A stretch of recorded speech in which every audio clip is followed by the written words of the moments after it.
ಪ್ರಿಯ ವೀಕ್ಷಕರೇ, ನಾವು ಇವತ್ತು ಪುತ್ತೂರಿನ ಈಶ್ವರ ಮಂಗಲದಲ್ಲಿರುವಂಥ ಹನುಮಗಿರಿಗೆ ಬಂದಿದ್ದೇವೆ. ಈಗ ನಾವು ಅಡುಗೆಯವರೊಂದಿಗೆ ಮಾತುಕತೆ ಮಾಡೋಣ. ಹೆಸರು ಹರೀಶ್ ಭಟ್ ಅಂತ, ಪುತ್ತೂರು.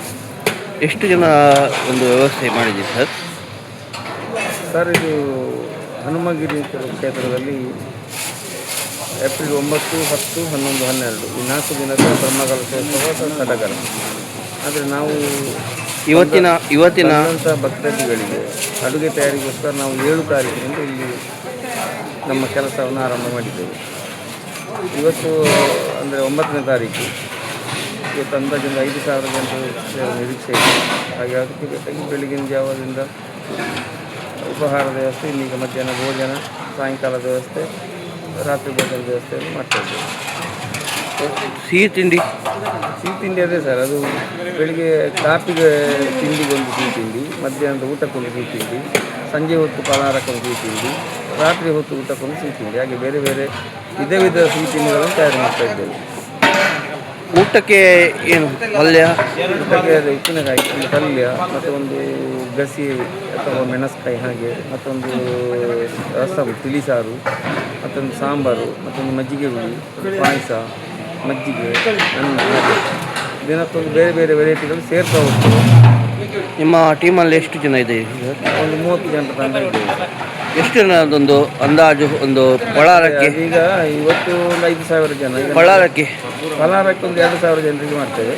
ಮತ್ತು ಸಾಕಾಗುವುದಿಲ್ಲ, ಇದ್ದ ಮೇಲೆ ವಾಪಸ್ ಒಂದು 2,000 ಜನಕ್ಕೆ ಬೇಕಾದಷ್ಟು ಮಾಡ್ತೇವೆ. ಸಿಹಿ ತಿಂಡಿ ಯಾವುದು ಇವತ್ತು? ತೆಂಗಿನಕಾಯಿದು ಬರ್ಫಿ ಮಾಡಿದ್ದೇವೆ, ಮತ್ತು ಲಡ್ಡು ಮಾಡಲಿಕ್ಕಿದೆ, ಮತ್ತು ರವಾ ಲಾಡಿದೆ, ಜಿಲೇಬಿ ಇದೆ, ಮತ್ತು ಕೊಕ್ಕ ಬರ್ಫಿ ಇದೆ, ಆಮೇಲೆ ಇದು ಸಾಟು ಅಂತ ಹೇಳ್ತಾರೆ ಅದಿದೆ, ಹಾಗೆ ಬೇರೆ ಬೇರೆ ಸಿಹಿ ತಿಂಡಿಗಳಿದೆ. ಎಲ್ಲ ಇದರಲ್ಲಿ ಕಟ್ಟಿಗೆಯಲ್ಲಿಯಾ? ಸೌದೆ ಒಲೆಯಲ್ಲೇ ಮಾಡ್ತಾ ಇದ್ದೇವೆ.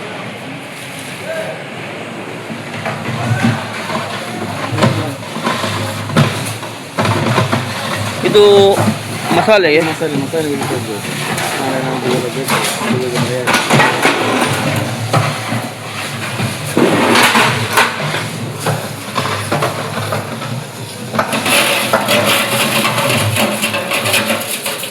ಅದು ಲಡ್ಡು ಅಲ್ಲ ಇಲ್ಲಿ?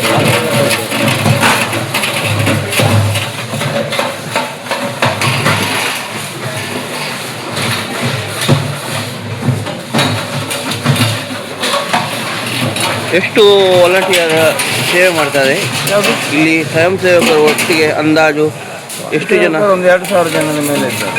ಅಂದರೆ ಬೇರೆ ಬೇರೆ ಜವಾಬ್ದಾರಿ ತಗೊಂಡಿದ್ದಾರೆ. 2,000 ಮೇಲೆ ಸ್ವಯಂ ಸೇವಕರು ಇದ್ದಾರೆ. ರೀತಿಯ ವ್ಯವಸ್ಥೆಗಳಾಗಬೇಕಲ್ಲ, ಹಾಗೆ. ಓಕೆ.